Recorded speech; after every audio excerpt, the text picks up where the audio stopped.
Hey guys, today I'm going to discuss why most traders fail. First off, I'm going to start with most traders fail because they have no strategy to begin with. They don't know what they're doing. They have no clear path on what it is they're trying to do, or they don't have a set of rules established that they came up with in relation to the fact of when they should take losses, when they should take gains, when to enter or exit a trade, when to know when to get or watch a stock or when to not watch a stock on the daily, or just different aspects, different things like that. Most of all, traders fail because and this is the number one thing I think, they over leverage their port, as you say, their account into too many trades, or all at one time, and it messes them up. They have too much going on, or they sometimes they put YOLO it all in one trade, stuff like that. I've been saying that lately. Like I've been watching GME, GameStop lately, different things like that. Of course, you could make a lot of money if you play it right, if you play the right side, but you really have to know what you're doing, and you have to be paying attention. You have to know how much money you're putting in each trade, because it's a long game. It's not a short game.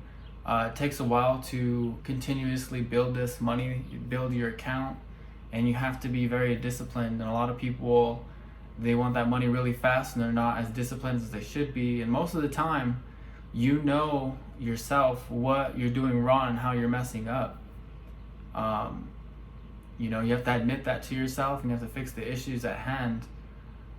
If you know you're putting too much money into certain trades, like I said, it's a long game. You're supposed to spread out your money into different trades, look for opportunities, and then use your strategy and implement that when you see the opportunity and it fits the exact strategy that you have. And that's how you get consistent wins.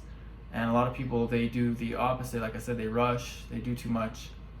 Another thing is when to learn how to get out of a trade due to losses, and how much losses to take. Like usually I have a rule in place. I take about 20% loss before I decide, hey, I don't want to get in this trade anymore. I don't want to be in it. Sometimes I will average down if I believe it's going to pop back up. Like if I go $250 into a trade and I buy a call and it's not going up, I'll average down, I'll get a lower price, and I'll wait for it to pop.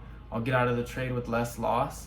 There is also that risk factor of I could lose even more, and sometimes I protect myself by buying a put to a ratio of 3 calls or something along those lines. Really depends on your strategy, but know when to take losses.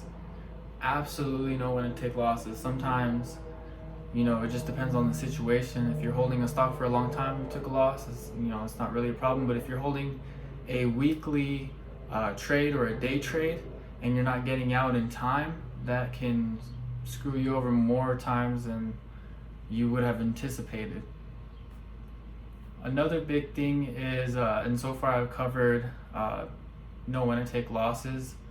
And the other big factor that I hold true is over leveraging, like I've discussed. And then I'd say the next factor would be when to take gains. It's very important to take gains as soon as you see them, because most of the time the market will take that back. The market owes you nothing. It's all about timing, especially with options. But if you study these stocks, you know what your entry point is, you know what you're looking for. If you really do your due diligence, which everyone should be doing, you know when to what to expect, kind of, sort of. But like I said, it all pertains to your strategy, and there's a lot of strategies out there that work. You will have losses. Sometimes you will not always win. That's not the way it goes.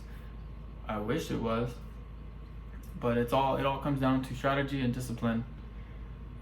Making consistent wins, and sometimes you have a really huge win that makes up for all of those losses that you had, and that is just a great feeling, because I've had that happen before. because I stuck to my strategy and I didn't play emotionally. And that brings me to my next point. If you're trading emotionally, if you're getting angry because you lost some money, or you're anger trading, or you're sad that you lost some money and you're trading more, you're trying to get that back right away, best thing to do is take a break for a while and then come back to it. That's the best thing you could do. A lot of traders lose a bunch of money like that. They blow their whole port and then they have no more money to trade, no more left at all. It's all gone. You don't want that to happen to you. You don't want to put yourself into that position. There are always opportunities, but you have to wait for those opportunities. And that brings me to my next point: patience. Patience is a virtue. It really is. It will take you very far in the stock market. I remember this quote. It says, stock market is essentially the exchange of money from the impatient to the patient. And that is totally true, because the stock won't always move when you want it to. So you have to put a realistic time limit on it, things like that. Like if I think, the stock GameStop, I think it's going to go up, but I'm not entirely sure, I'll buy a call 2-3 weeks out, or even 2 months out, or even just 3 months out if I can afford the premium to pay for it. But you have to give like a realistic timeline. I'm not going to buy a bunch of weeklies if I don't think it's going to go up that week. So you have to be very realistic and have that patience, wait for plays to play out, or you will lose a lot of money cutting too early, or not averaging down, just things like that. But you always have to watch the amount that you have in. And when I put money into trades, sometimes I'll start a half position, then I'll add a little bit more, 25%, and then I'll add another 25% upon confirmation that it's actually going up. Just different things like that will take you very far. That concludes my video for today. Please like and subscribe if you would like to. I'll have more content up. Thank you.